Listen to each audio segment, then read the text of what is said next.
Do you remember in first or second grade when you were asked what you wanted to be when you grew up? Does anybody want to share what they dreamed of becoming? Engineer? Vet? Zoologist. Maybe you dreamed of becoming one of these classic answers like an astronaut or a teacher or a ballerina or a firefighter. Maybe you dreamed of becoming a superhero and imagined all the amazing ways you would save the world. Or maybe you were an out-of-the-box thinker, like my daughter Elia. She wanted to become a cat.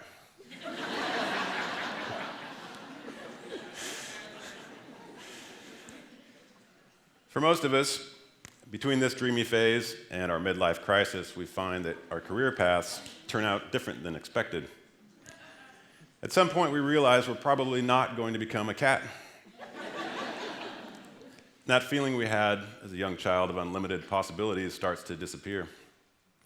And it's replaced with this cookie-cutter map to college and the best paying jobs, and we're told, just stay on this path and everything will be okay.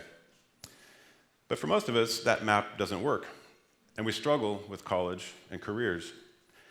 And we struggle because most often what's missing from this career advice is the most important question of all. And that question is, what's the best path for you? What's your right fit path? My brother Keith and I certainly never imagined we would start a metal fabrication business. But in the fall of 2007, standing in an empty warehouse, we cracked a beer and raised a toast. We were celebrating. We had just opened our new business. We were forging our own right fit career path. Now, getting here was no picnic. I thought for sure I'd become a professional basketball player. It became apparent through high school that despite that textbook follow-through, that probably wasn't going to happen.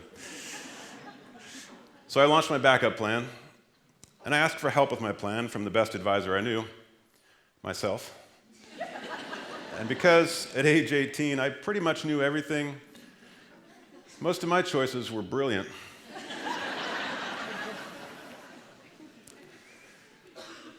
I did listen to some advice, though.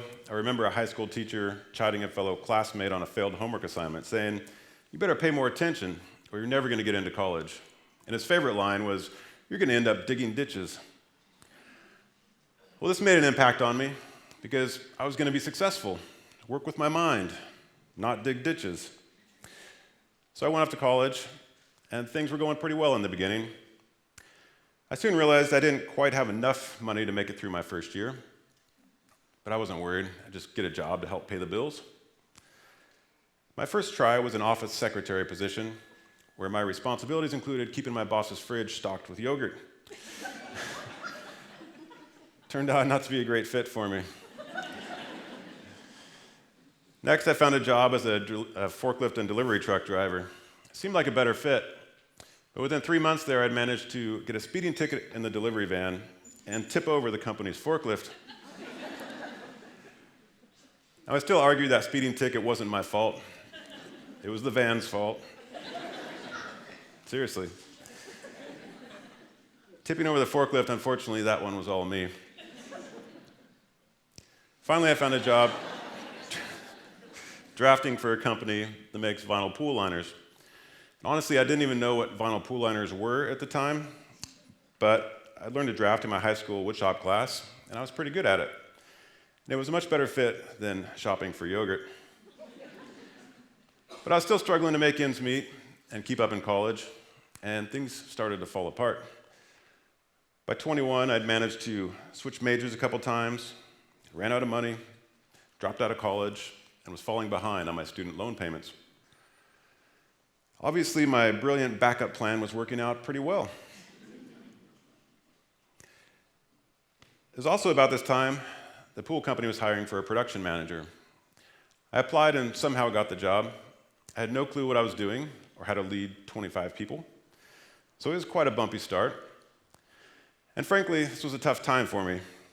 Not only was I a college dropout, but I wasn't good at my job. And I was coming home from the vinyl plant every day smelling like a Barbie doll. It's nice.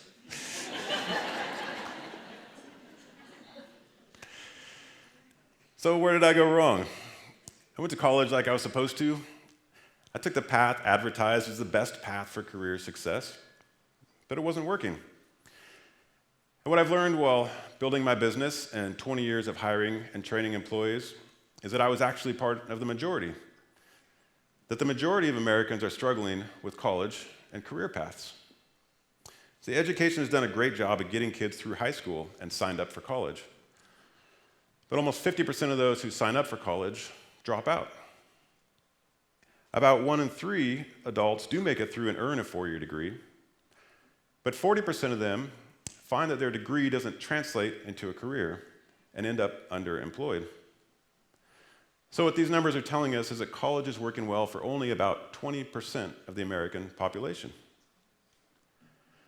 We've created such a stigma around some careers that the other 80% are missing out on opportunities that pay well, have great benefits, and opportunities to advance.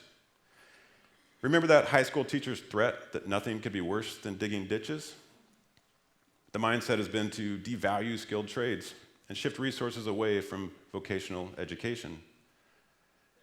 Any path other than college was labeled an inferior path, appropriate only for the academically challenged. This is causing big problems in some critical industries.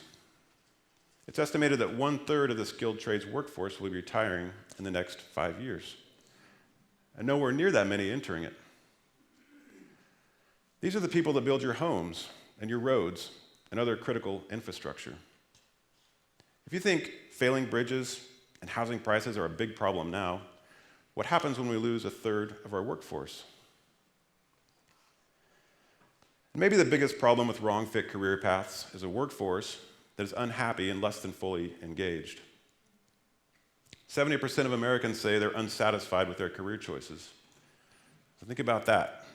That's 70% of the population spending the majority of their day at an unsatisfying job.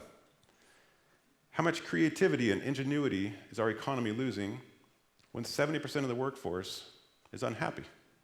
We all know that when you don't enjoy what you do, you're not going to be excited to learn and grow and master your craft. But isn't it also true when you find something we're truly passionate about, how we want to spend every waking moment learning more? Something interesting happened when I took that management position. My boss recommended some books on leadership, and I was hooked. I finished one and another, and slowly my professional toolbox began to grow. Things started to click. My company supported this growth when I returned to college to finish my degree as a business major.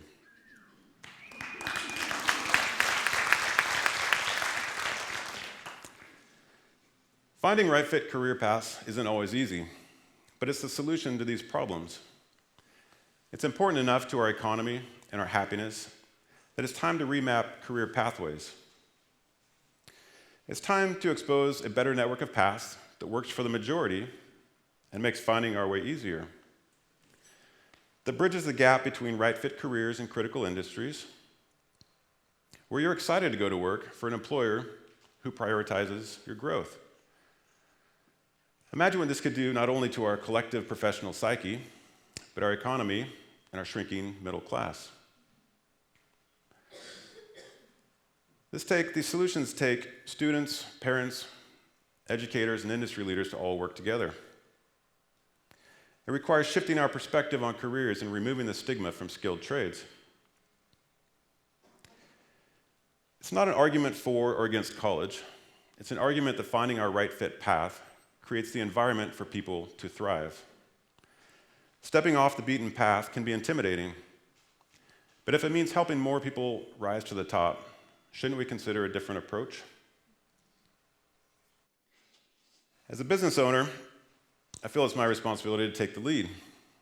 The importance of vocational and career technical education has been realized, and these pathways are returning to schools. They're designed to prepare kids for technical and skilled trades careers, and they work best when industry is involved. We found a number of great ways to build these partnerships. We start by sharing our story. We speak at career days and host shop tours for students. Because sharing success stories from a wide variety of careers exposes kids to options they may have never considered, and it removes the stigma.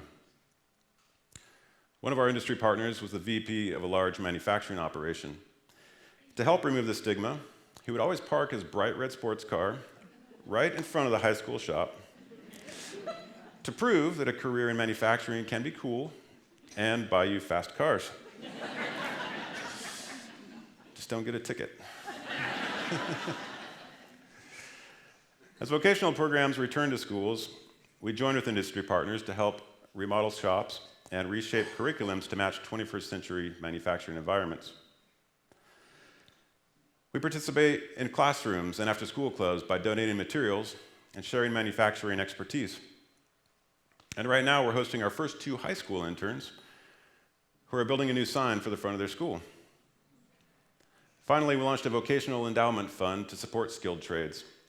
And the first distributions will go out this year as scholarships to help students buy the tools they need for a career in skilled trades. Partnerships should include colleges and universities as well, because most college students are still trying to find their right fit path. Many don't know what options are available, even in their hometown. So when our local economic development partnership launched a citywide college intern program, we volunteered as one of the first host sites and joined the steering committee. And so far, 82 students have had internships with 24 different employers. 35 of them have gone on to receive extended internships or permanent positions from program host sites. 2 of them are on our team right now. Lastly, and probably most important, is our responsibility as business owners to provide great places to work. Because every right fit career needs a great employer. If we want the careers we offer to be attractive, we need to be some of the best places to work for. Our appeal should be more than great pay and benefits.